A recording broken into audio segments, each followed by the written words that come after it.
Day 3 इन काठमांडू और वक्त था इस खूबसूरत शहर को अलविदा कहने का। पिछले 2 दिनों में शहर ने मुझे ज़िंदगी के बारे में काफ़ी कुछ सिखाया और उसके लिए मैं हमेशा ग्रेटफुल रहूँगा। मन तो था कि यहाँ कुछ और दिन रुक जाऊँ, इस शहर को और अच्छी तरीके से जानूँ, लेकिन आगे का सफ़र हमें बुला रहा था। शायद इसी का नाम ज़िंदगी है। कुछ प्यारी चीज़ों को पीछे छोड़कर आगे बढ़ना पड़ता है, ताकि आगे हमें उससे भी बेहतर, उससे भी ज़्यादा खूबसूरत चीज़ें मिल सकें।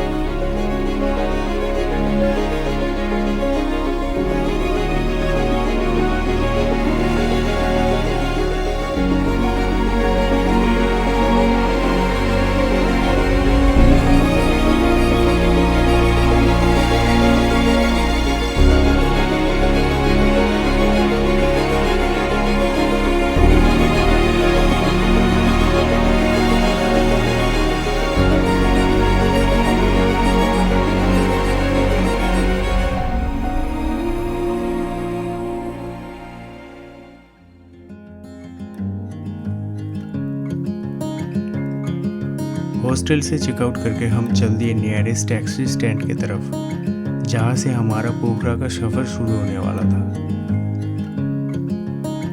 थोड़ी देर बाद एक शेयर टैक्सी में हमने अपनी जर्नी की शुरुआत की। यूँ तो काठमांडू से पोखरा का सफ़र सिर्फ 200 किलोमीटर का था, लेकिन पहाड़ी रास्तों और रास्तों में मिलने वाले खूबसूरत नज़ारों की वजह से इसमें 6 से 7 घंटा लगने वाला था। और ऐसे ही माउंटेन रोड्स, नदी के किनारे और सुंदर नज़ारों को देखते देखते हम फाइनली पहुंच जाते हैं Pokhara, the city of lakes. And to my surprise, ये शहर काठमांडू से बहुत डिफरेंट, काम और सीरीन था। The air is fresh, the vibe is peaceful और हर तरफ आपको बस नेचर की खूबसूरती मिलेगा। This is the place where you can truly take a deep breath and relax. Hostel पहुंचकर I just grab a quick snack at a beautiful cafe और हम निकल पड़ते हैं लेक साइड को एक्सप्लोर करने। The vibe of the Pokhara lakeside was truly amazing. The street was lined with amazing cafes, restaurants and souvenir shops. Tourist और locals दोनों ही lake side का एम्बियंस एंजॉय कर रहे थे। और इस जगह का सबसे स्पेशल पार्ट था ये लेक और इसका पीसफुलनेस। दिन भर की थकान के बाद लेक के किनारे बैठकर उसी पीसफुलनेस को महसूस करना, this was the perfect end to our day. और यहाँ आके आपको सच में सुकून मिलता है।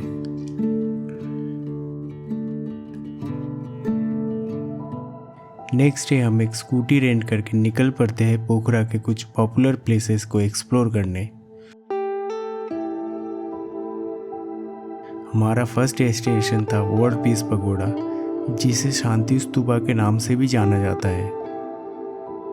शांति स्तूपा इसलिए क्योंकि वर्ल्ड वॉर 2 के बाद पूरी दुनिया में शांति और नॉन वायलेंस का मैसेज देने के लिए एक जापानीज बुद्धिस्ट ऑर्गेनाइजेशन के द्वारा दुनिया भर में 80 से भी ज़्यादा पीस पगोडाज बनाए गए थे। उन्हीं में से एक ये स्तूपा भी है। इसका वाइट प्रिस्टीन डोम इसी पीस और प्योरिटी को रिप्रेजेंट करता है।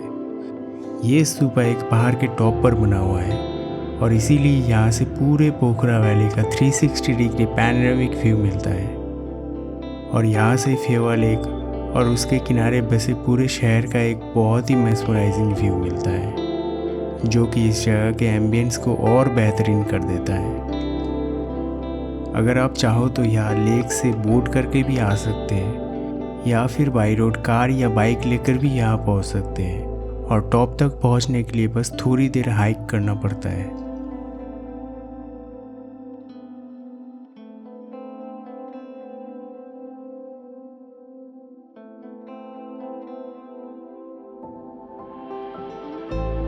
फिर यही घूमते घूमते मुझे नज़र आता है दूर एक पहाड़ की चोटी पे बसा हुआ भगवान शिव की मूर्ति, और मैंने तुरंत डिसाइड कर लिया मुझे वहाँ ज़रूर जाना है और भगवान शिव का दर्शन पास से करना है।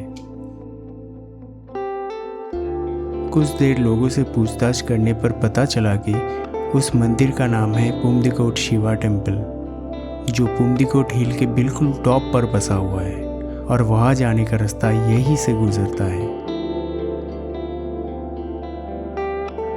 मेरे लिए ये सिर्फ एक डेस्टिनेशन नहीं था, एक बुलावा था, एक ऐसी एनर्जी जिसे मैं पास से महसूस करना चाहता था। और इसी नए पर्पस के साथ हम निकल पड़ते हैं हमारी अगली मंजिल की तरफ, पुमदिकोट शिवा टेम्पल।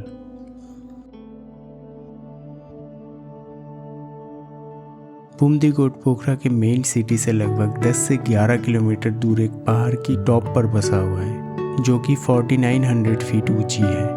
और इसी अल्टीट्यूड की वजह से ऐसा लग रहा था कि जैसे हम पोखरा वैली के बिल्कुल ऊपर हैं, with a clean and fresh air.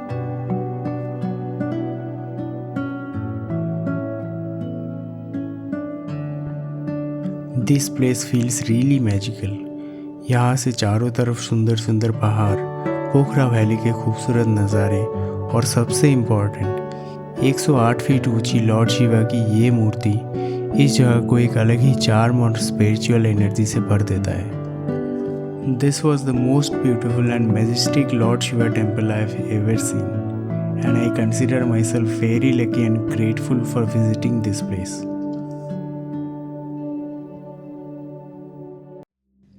Temple से निकलने के बाद हम लोग फिर से वही खूबसूरत वाइंडिंग माउंटेन रोड से सामने के सुंदर नज़ारे देखते देखते वापस नीचे आ जाते हैं पोखरा सिटी की तरफ। और कुछ ही देर में हम पहुंच जाते हैं पोखरा की सबसे यूनिक और मिस्टीरियस जगह, गुप्तेश्वर महादेव केव।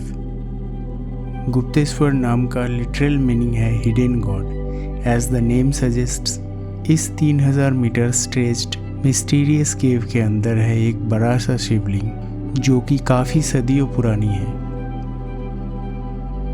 और जब हम केव के नैरो पाथ से गुजरकर थोड़ा आगे गए, हमने देखा एक spectacular sight of an waterfall in the cave, जो ऊपर से गिरकर इस गुफा के अंदर से अपना रास्ता बना रहा था। वाटरफॉल का पावरफुल साउंड एंड विजुअल केव के एम्बियंस को और भी मैजिकल बना रहा था।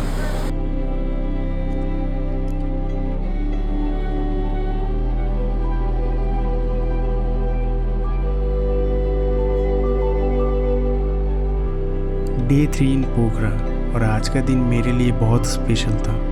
और आज मेरा नेपाल ट्रिप का लास्ट डे भी था। घर आने से पहले मुझे द माइटी अन्नपूर्णा रेंज पर सनराइज़ होते हुए देखने का बहुत मन था।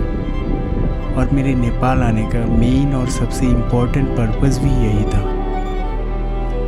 यूँ तो आसमान साफ होने से पोखरा की सिटी से ही अन्नपूर्णा और माछापुछरे पीक्स दिखाई देते हैं, जो कि हमें अभी तक दिखाई नहीं दिया हेजी वेदर की वजह से। इसीलिए हम अर्ली मॉर्निंग जाने वाले थे सारंगकोट, जहाँ से अन्नपूर्णा रेंजेस के ऊपर मैजिकल सनराइज़ दिखाई देता है। और इसके लिए मैं बहुत ज़्यादा एक्साइटेड था, लेकिन किस्मत को कुछ और ही मंजूर था। सुबह 4 बजे बाहर निकलकर देखा तो बारिश स्टार्ट हो चुका था और मेरा सनराइज़ देखने का चांस 0 हो गया था। फिर जब बारिश रुका तब हम स्कूटी लेकर निकल पड़ते हैं सारंगकोट की तरफ। Put on the map. Can you put on the map? Sarangkot. Sarangkot. Okay. इस आस के साथ कि चलो सनराइज़ देखने का मौका तो नहीं मिला, लेकिन एटलीस्ट अन्नपूर्णा रेंजेस का दर्शन मिल जाए तो मन को थोड़ा सा सुकून मिलेगा। और ऐसे हम सारंगकोट तो पहुंच जाते हैं, लेकिन वेदर अभी भी क्लियर नहीं था। पूरे आसमान और चारों तरफ क्लाउड से भरा हुआ था और देखते ही देखते बारिश भी स्टार्ट हो गया।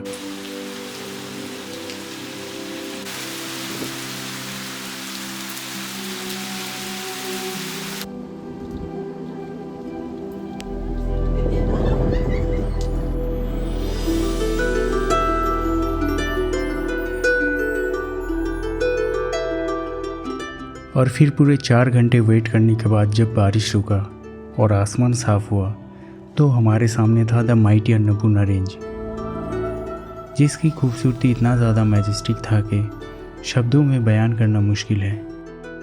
ऐसा लगा जैसे कि इतने दिन की जर्नी, हर सफ़र, हर मुश्किल बस एक इसी पल के लिए था।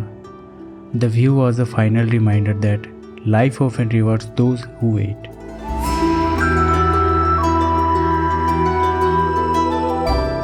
और ये मेरे नेपाल जर्नी का बस एक अंत नहीं, पर एक नया आरंभ था।